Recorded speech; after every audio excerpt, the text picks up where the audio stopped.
Hello everyone, my name is Angela Brown and I will be presenting and discussing my Lab 2 report for Physics 2212. We were tasked with completing the same physical lab as Lab 1, only this time rather than assuming the tape as a point charge, we are calculating the charge along the whole piece of tape. For the second half of the lab, the coding part, we were tasked with completing code that would visually show n number of charges representing both the tapes and their electric force and gravitational force.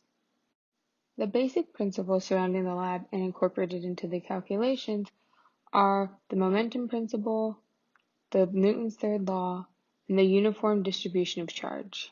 Now let's do a little rundown of the lab as a reminder. We created two U-tapes through contact and tested its charge by having it interact with neutral and other charged items. Through the observations, we were able to make deductions in order to calculate a point charge under the assumption of a point charge. The deduction, which is critical, is seen in the body diagram to the right. Since the gravitational force and electric force are equal and opposite, we can use those two equations to figure out Q. The first set of calculations I made since I redid the lab were the same as Lab 1. I set negative mg equals to the point charge electric field equation times the charge. After some rearranging, the charge was approximated. In the second set of equations, I wanted the charge of the whole tape assuming I split the tape into 20 pieces and found the electric force of each piece. I used the variables dq and dl, which are referring to the small segment of the overall charge of the tape and length.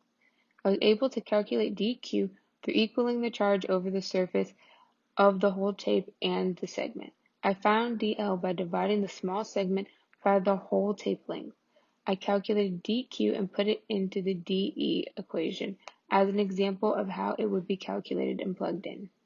The coding segment I split into four sections: the constants in electric field, line field/tape creation, scaling factors, and loops and vectors. I originally used 20 points but decided to use 50 points to get a more accurate answer. I plugged in my constants, the mass and the charge, that were taken from the physical lab. Later on, once I saw the code was working, the Q needed to be adjusted so the gravitational force and electric field force would equal each other. To calculate the electric field for each of the points, I am using my electric field function from Lab 0. For the line charge to appear, a pre-made function was given to me. The overall purpose of the function was to create a line of n uniform point charges with all the same mass and charge and at equal intervals of distance between each other. The lines 42 through 44 simply creates the base of the line, and the spacing, charge, and masses are calculated by splitting up the total by the n number of points, which in this case will be 50.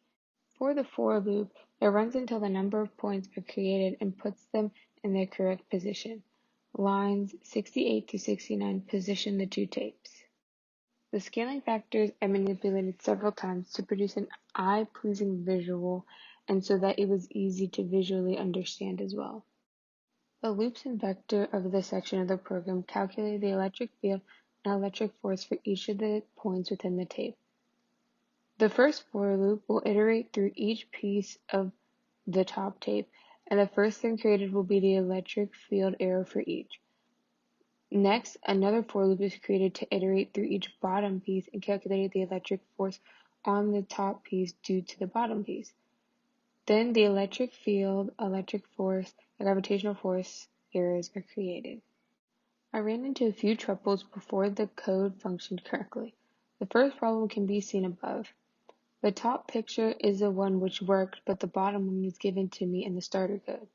Since the version of GlowScript that we are using is different, the way we set up the line charge function and its inputs are different for the version which we have currently.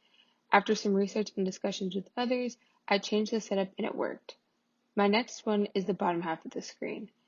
In the line 109, I forgot to edit it, and since in line 99 the axis was already defined, I skipped over line 109. It took me forever to locate the problem, but I figured it out later on. Here is my final result that I got from my program.